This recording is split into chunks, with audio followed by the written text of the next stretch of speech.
ಅಂದಿನ ಶಾಸಕರಾದ ಶ್ರೀ ಕೆ ಅಭಯಚಂದ್ರ ಜೈನ್ರವರು ಸಸಿಹಿತ್ಲು ಬೀಚನ್ನು ಅಭಿವೃದ್ಧಿಗೊಳಿಸಿದರು. ಬೇರೆ ಬೇರೆ ಅನುದಾನಗಳ ಮೂಲಕ ಸಸಿಹಿತ್ಲು ಬೀಚ್ ಮುಂಡಾ ಬೀಚನ್ನು ಪ್ರವಾಸಿಗರಿಗೆ ಆಕರ್ಷಣೀಯ ತಾಣ ಮಾಡಬೇಕೆಂಬ ಉದ್ದೇಶದಿಂದ ಒಂದು ರೂಪುರೇಖೆಯನ್ನು ಹಾಕಿದ್ದರು. ಅದೇ ಸಂದರ್ಭದಲ್ಲಿ ಹಳೆಂಗಡಿ ಗ್ರಾಮ ಪಂಚಾಯತಿಯಲ್ಲಿ ಕಾಂಗ್ರೆಸ್ ಪಕ್ಷ ಆಡಳಿತದಲ್ಲಿತ್ತು. ಅವರ ಸಲಹೆಯಂತೆ, ಅವರ ಮಾರ್ಗದರ್ಶನದಂತೆ ಸಸಿಹಿತ್ಲು ಬೀಚಿನಲ್ಲಿ ಬೇರೆ ಬೇರೆ ರೀತಿಯ ಮೂಲಭೂತ ಸೌಕರ್ಯಗಳನ್ನು ಬೇರೆ ಬೇರೆ ಅನುದಾನಗಳ ಮೂಲಕ ಮಾಡಿ ಪ್ರವಾಸಿಗರಿಗೆ ಕನಿಷ್ಠ ದರವನ್ನು ವಿಧಿಸಿ ಆ ಮೂಲಕ ಪ್ರವಾಸಿಗರನ್ನು ಹೆಚ್ಚು ಆಕರ್ಷಣೆಯಾಗಿ ಮಾಡಿತ್ತು. ಸರ್ಫಿಂಗ್ ಬೇರೆ ಬೇರೆ ಸ್ಪರ್ಧೆಗಳು ಈ ಬೀಚಿನಲ್ಲಿ ನಡೀತಿದ್ದರೂ ಕೂಡ ಪ್ರವಾಸಿಗರಿಗೆ ಯಾವುದೇ ತೊಂದರೆ ಆಗದ ರೀತಿಯಲ್ಲಿ ಇಲ್ಲಿ ಮೂಲಭೂತ ಸೌಕರ್ಯಗಳನ್ನು ಗ್ರಾಮ ಪಂಚಾಯತ್ ಮಾಡುತ್ತಾ ಬಂದಿತ್ತು.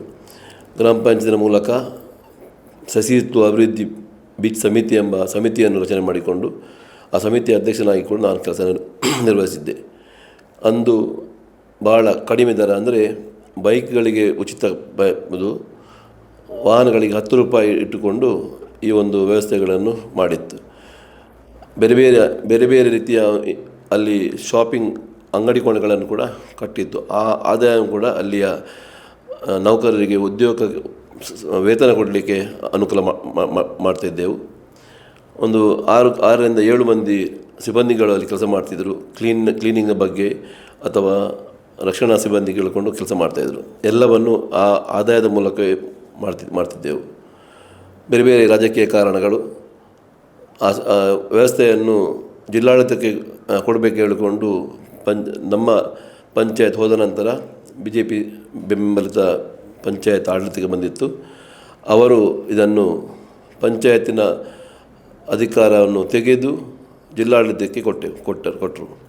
ಅದರ ನಂತರ ಪಂಚಾಯತಿಗೆ ಯಾವುದೇ ಅಲ್ಲಿಯ ಆಡಳಿತ ವ್ಯವಸ್ಥೆ ಇಲ್ಲ, ಸಂಪೂರ್ಣವಾಗಿ ಜಿಲ್ಲಾಡಳಿತವೇ ನೋಡ್ತಾ ಉಂಟು. ಆದರೆ ಒಂದು ದುರದೃಷ್ಟ ಹೇಳಿದರೆ ಅಲ್ಲಿಯ ವ್ಯವಸ್ಥೆಯ ಬಗ್ಗೆ ಹೆಚ್ಚು ಇಂಟ್ರೆಸ್ಟ್ ತಗೊಳ್ತಾ ಇಲ್ಲ ಜಿಲ್ಲಾಡಳಿತ.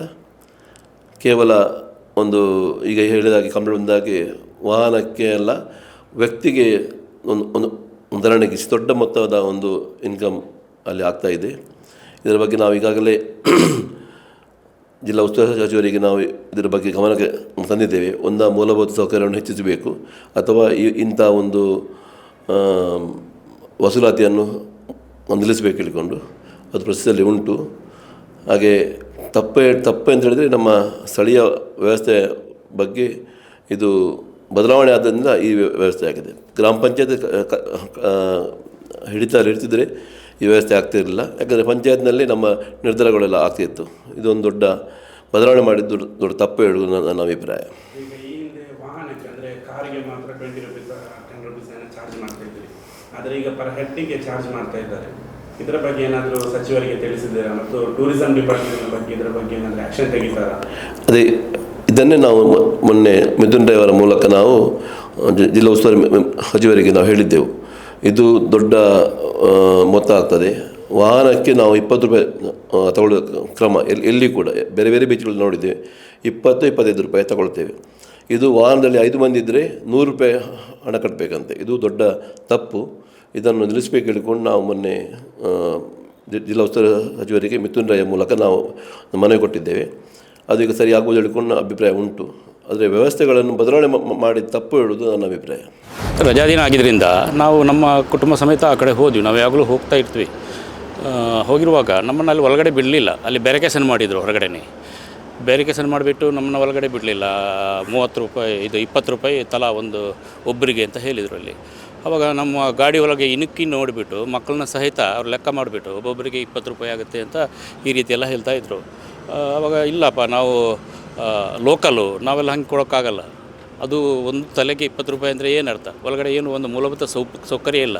ನೀರಿದಾಗಲಿ ಅಥವಾ ಯಾವುದೇ ಶೌಚಾಲಯದ ಸರಿಯಾದ ಶೌಚಾಲಯದಾಗಲಿ ಪಾರ್ಕಿಂಗ್ ಯಾವುದೇ ವ್ಯವಸ್ಥೆ ಇಲ್ಲ.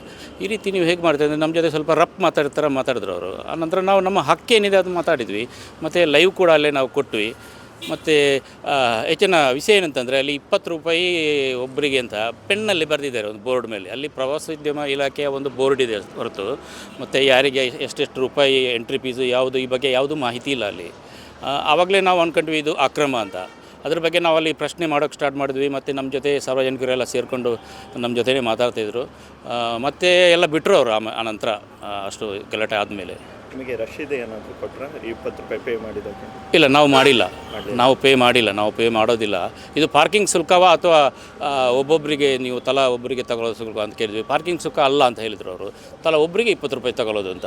ಹಾಗಾದರೆ ನಾವು ಗಾಡಿ ಹೊರಗಡೆ ಇಡ್ತೀವಿ ಅಂತ ಅನ್ನೋದಕ್ಕೆ ಇಲ್ಲ, ಇದು ಪಾರ್ಕಿಂಗ್ ಶುಲ್ಕ ಅಲ್ಲ ಅಂತ ಹೇಳಿದರು. ಹಾಗಾದರೆ ಈಗ ನಾನು ಹೇಳೋದು, ಇವತ್ತು ತಲಾ ಒಬ್ಬರಿಗೆ 20 ರೂಪಾಯಿ ತಗೋತಾರೆ, ನಾಳೆ ಒಳಗಡೆ ಇನ್ನೊಬ್ಬ ಅಲ್ಲಿ ಕೂತ್ಬಿಟ್ಟು ಗಾಡಿದು ಪಾರ್ಕಿಂಗ್ ಶುಲ್ಕ ಅಂತ ತಗೋತಾರೆ. ಈ ಮೊದಲು ಅದು ನಮ್ಮ ಗ್ರಾಮ ಪಂಚಾಯತ್, ಹಳೆಯಂಗಡಿ ಗ್ರಾಮ ಪಂಚಾಯತ್ ವ್ಯಾಪ್ತಿಯಲ್ಲಿತ್ತು, ಅವರೇ ಇದನ್ನು ನಿರ್ವಹಣೆ ಮಾಡ್ತಾ ಇದ್ದರು.